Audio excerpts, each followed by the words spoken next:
చెప్పిన సందర్భంగా వారిని నేను హెచ్చరిస్తా ఉన్నాను. దీన్ని ఇమీడియట్గా బయట రిజిస్ట్రేషన్ చేసిన భూమిని మళ్ళీ రిజిస్ట్రేషన్ చేస్తే ఏమంటారు? 420 అంటారు, చీటర్ అంటారు, మోసగాడు అంటారు, వారు వెలేస్తారు, వీడు దొంగ భూములు అమ్ముతారు, వీని దగ్గర పోదంటారు. ఈరోజు బాధ్యత గదిలో పదవిలో ఉన్నటువంటి ముఖ్యమంత్రి హైకోర్టు తీర్పు ఉండంగా, హైకోర్టు ఉత్తర్వులు ఉండంగా మళ్ళీ భూమిని ఈవేలం ద్వారా అమ్మిండంటే ఈయన ఏమనాలో ఒకసారి? చీటర్, గజదొంగ, మోసగాడు, ప్రభుత్వం యొక్క ప్రతిష్టను దిగజారుతున్నాడు. ఈరోజు దేశవ్యాప్తంగా తెలంగాణ రాష్ట్రం నుండి గత 10 సంవత్సరాల్లో కేసీఆర్ గారి నాయకత్వంలో తెలంగాణ రాష్ట్ర ప్రతిష్ట పెంచితే ఈ యొక్క ముఖ్యమంత్రి రేవంత్ రెడ్డి గారు మంట కలుపుతా ఉన్నారు. ఇలాంటి యొక్క దుశ్చర్యల వల్ల, ఇలాంటి దొంగ పనుల ద్వారా ఏం అవసరం వచ్చింది నీకు? చట్ట ప్రకారం న్యాయ ప్రకారం నడుచుకోకుండా అమ్మిన భూమినే మళ్ళీ అమ్మి నీ సొంత అన్యాయాలకు కట్టబెట్టడానికి, తద్వారా వ్యాపారాలు చేయడానికే ఈ దందాలన్నీ నడుస్తూ ఉన్నాయి. ఈ యొక్క ప్రభుత్వం మొత్తం కూడా చూసినట్టయితే తన ప్రభుత్వం మొత్తం అంతా కూడా ముఖ్యమంత్రి మొత్తం భూముల చుట్టే తిరుగుతూ ఉన్నాడు. ఈ మధ్యలో కూడా చూస్తూ ఉన్నాం, హిల్ట్ ద్వారా మరి ఐలాండ్ భూములను కూడా అల్యూమినియం ఇండస్ట్రీస్ లిమిటెడ్ సంబంధించిన ల్యాండ్ని కూడా మరి హిల్ట్ ద్వారా తన అన్యాయులకి, తన అనుచరులకి, తన వ్యాపార భాగస్వాములకి కట్టబెట్టి దాన్ని కూడా వ్యాపారం చేయాలని చెప్పి స్పష్టంగా తెలుస్తూ ఉంది. గతంలో ఈ విషయాన్ని బీఆర్ఎస్ పార్టీ తరఫున అసెంబ్లీలో కూడా ఈ అంశాన్ని లేవనెత్తి నిలదీసిన సంగతిని గుర్తు చేస్తూ ఉన్నాను. ఈరోజు అదే నిజం కాబోతా ఉంది. ఐలాండ్కి సంబంధించి ఐలాండ్ భూముల్లో మరి ఈ యొక్క గతంలో మరి ఎంతోమందికి ఈ యొక్క కంపెనీ ఓనర్తో సంబంధాలు ఉన్నాయి. వారు డైరెక్ట్గా మరి ఏ పర్పస్ అయితే ఈ యొక్క అల్యూమినియం సంబంధించినటువంటి అల్యూమినియం ఇండస్ట్రీస్ సంబంధించినటువంటి ఈ యొక్క ల్యాండ్ని ఏదైతే కేటాయించారో ఆ రోజు దాంట్లో 118 ఎకరాలు 53 ఎకరాల పైచిలు వరకు కూడా మరి ఎక్స్టెన్షన్ కింద భూసేకరణ చేసి ఎంప్లాయ్మెంట్ పెంచడానికి కంపెనీ ఎక్స్పాన్షన్ గురించి ఇచ్చిందే తప్ప వారికి రియల్ ఎస్టేట్ దందా చేయడానికి ఎక్కడ కూడా ఇవ్వలేదు. కండిషన్ మీద ఇచ్చింది. ఈరోజు హిల్ట్ ఒక పాలసీ ద్వారా మళ్ళీ ఈ యొక్క అల్యూమినియం ఇండస్ట్రీస్ భూమితోని దందాలు చేయడానికి, వ్యాపారాలు చేయడానికి ప్రభుత్వం పూనుకుంటుంది అని చెప్పడానికి ఎలాంటి సందేహం లేదు.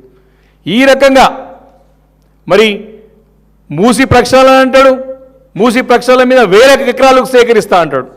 అది చేత కాదు, ఫెయిల్ అయిపోయింది, మొత్తానికి కట్టర్ ఫ్లాప్ అయిపోయింది. నాకు ప్రధానమంత్రి పైసలు ఇవ్వాలి, కేంద్రం డబ్బులు ఇవ్వాలి అంటాడు. చేత కాదు, ఎందుకు స్టార్ట్ చేసావు నువ్వు?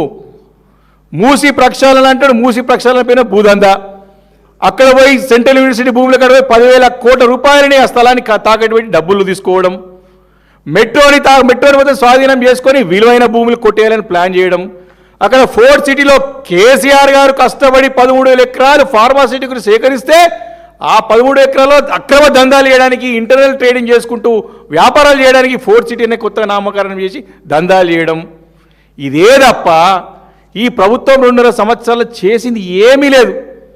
రైతాంగాన్ని మోసం చేసినాడు. ఈరోజు రైతులు ఈరోజు నరక యాతన పడుతూ ఉన్నారు. ఈరోజు ఉద్యోగస్తులు ఇబ్బంది పడుతూ ఉన్నారు.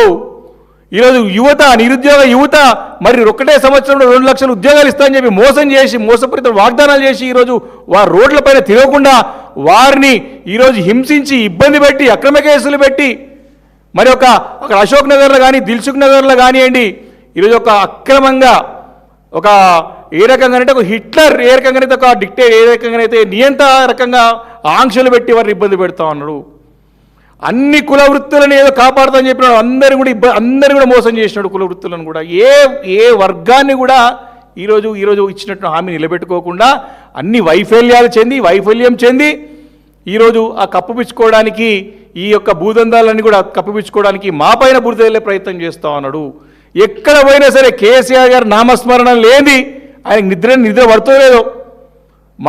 అసలు మా పార్టీ నాయకులు కంటే ఈయన ఎక్కువ మాట్లాడుతుంటారు కేసీఆర్ గారి గురించి, కేటీఆర్ గారి గురించి, హరీష్ రావు గురించి. ఎందుకో మరి ఆయన నా పేరుసుకుని నిద్ర పట్టదు.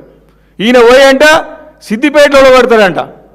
సిద్దిపేటలో అంటే ఏమడు హైదరాబాద్ నగరానికి ఫ్యూచర్ లేదనుకుంటూ నువ్వు ఫ్యూచర్ సిటీ చెప్తున్నావు, హైదరాబాద్ పట్టించుకోరా నాయన అని చెప్పేసి మా నాయకులు పదే ప్రాధాయపడతా ఉంటే, ప్రజలు ఇబ్బంది పడతారని పట్టించుకోమంటే ఈ నగరాన్ని విస్మరించేసి నువ్వు ఫోర్ట్ సిటీ పెడుతున్నావు.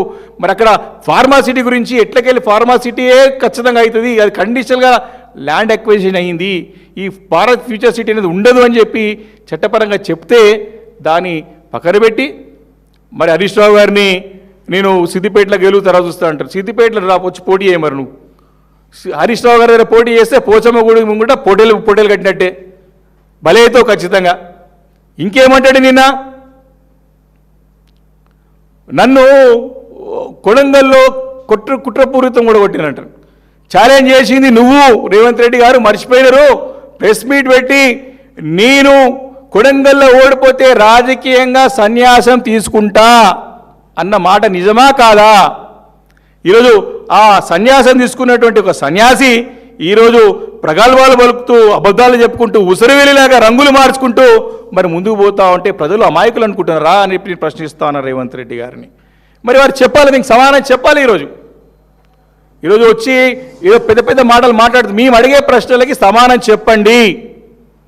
మా పార్టీ తరపున మిమ్మల్ని ప్రశ్నిస్తారా? మీరు చేసేటటువంటి అక్రమాలు, అన్యాయాలు, మీరు చేసేటువంటి మరి యొక్క అవినీతి, మీరు చేసే స్కామ్లని ప్రతి ఒక్కటి కూడా అంశాల వారీగా మిమ్మల్ని ప్రశ్నిస్తూ ఉంటే సమాధానం లేదు.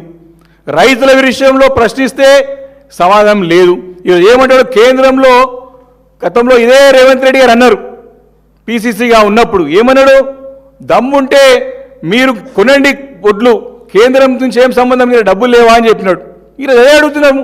నీతో చాదగాక దద్దమ్మలాగా అసమర్థుడిలాగా కేంద్రం ఎంత ఉంటే అంతే ఉంటాం చాదగాదని చేతులు ఎత్తేసినటువంటి ముఖ్యమంత్రి రేవంత్ రెడ్డి గారు. అదే ప్రశ్నిస్తున్నాం కదా, దానికి సమాధానం చెప్పాలి కదా నువ్వు. ఇలా అన్నీ కూడా మరి ఒకటి కాదు రెండు కాదు, పూర్తిగా వైఫల్యం చెందింది ప్రభుత్వం. వైఫల్యాలను కప్పుపిచ్చుకోవడానికే మా పైన బురదల్లే ప్రయత్నం జరుగుతూ ఉంది. వారు చేసేటువంటి ప్రతి అన్యాయాలు, అక్రమాలు, అవినీతిని మేము ఎండగడుతూ ఉంటే మరి దానికి సమాధానం చెప్పలేక, మరి గతంలో ప్రజలకు ఇచ్చిన హామీలు నిలబెట్టుకోలేక, మరి పదే పదే మరి కాలయాపన చేసుకుంటూ ముందు పోతున్న సందర్భంలో మేము అడిగిన ప్రశ్నలకు సమాధానం చెప్పలేక మమ్మల్ని మరి తిట్టిపోసేటువంటి ఒక పనే తప్ప వేరే పని పెట్టుకోలేడని చెప్పి సందర్భంగా నేను మనవి చేస్తా ఉన్నాను. కాబట్టి ఈరోజు ఇప్పటివరకు కూడా నువ్వు గద్దెనెక్కి దగ్గర మరి 3 సంవత్సరాలు దగ్గర పడుతూ ఉన్నది. ఈరోజు ప్రజలు రోజులు లెక్క పెట్టుకుంటున్నారు.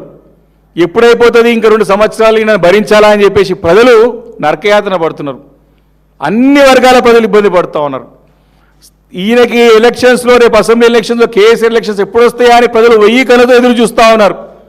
ఈయన గుణపాఠం తప్పదని చెప్పి నేను సందర్భంగా నేను మనవి చేస్తూ ఉన్నాను.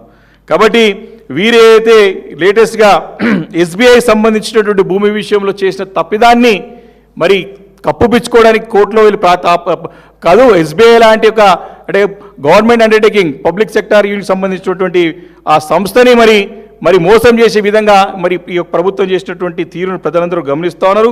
కాబట్టి ఇమ్మీడియట్గా దాన్ని సరిదిద్దుకొని వారికి ఇబ్బంది లేకుండా చేయాలి. అదేవిధంగా పబ్లిక్ ఇంట్రెస్ట్లో ఈ యొక్క 30 నెలల్లో 12,000 కోట్ల రూపాయల భూములని అమ్మి ఆ 12,000 కోట్ల మరి ఏం చేసినావు నువ్వు? ఏ ఒక్క హామీని నిలబెట్టుకోలేదు. లక్షల కోట్ల రూపాయల అప్పులు తీసుకొస్తున్నావు. ఏ ఒక్క ప్రాజెక్ట్ కట్టింది లేదు, ఒక ఇల్లుగా ఒక ప్రాజెక్ట్ కట్టింది లేదు, ఒక ఫౌండేషన్ వేసింది, దాన్ని పూర్తి చేసింది లేదు. కాబట్టి వీటన్నిటి కూడా సమానం చెప్పాల్సినటువంటి అవసరం ఉందని చెప్పి ఈ సందర్భంగా నేను మనవి చేసుకుంటూ, మరి డెఫినెట్గా రేపు మీరు ఈ యొక్క అల్యూమినియం సంబంధించినటువంటి ఇండస్ట్రీ దాన్ని మీరు హిల్ట్ ద్వారా రెగ్యులరైజ్ చేసుకోవడానికి, మీ అన్యాయాలు కట్టబడడానికి చేసే ప్రయత్నాన్ని ఖచ్చితంగా బీఆర్ఎస్ పార్టీ అడ్డుకుంటుంది. దాన్ని అవసరం ఉంటే ప్రజా అవసరాల కోసం ఈ స్థలాన్ని కేటాయించుకోలే తప్ప మరి రియల్ ఎస్టేట్ దందా చేసి మీ యొక్క అన్యాయాలు కట్టగడతా అంటే మాత్రం బీఆర్ఎస్ పార్టీ ఊరికిన ప్రసక్తి లేదని చెప్పి ఈ సందర్భంగా మనవి చేస్తా ఉన్నాను.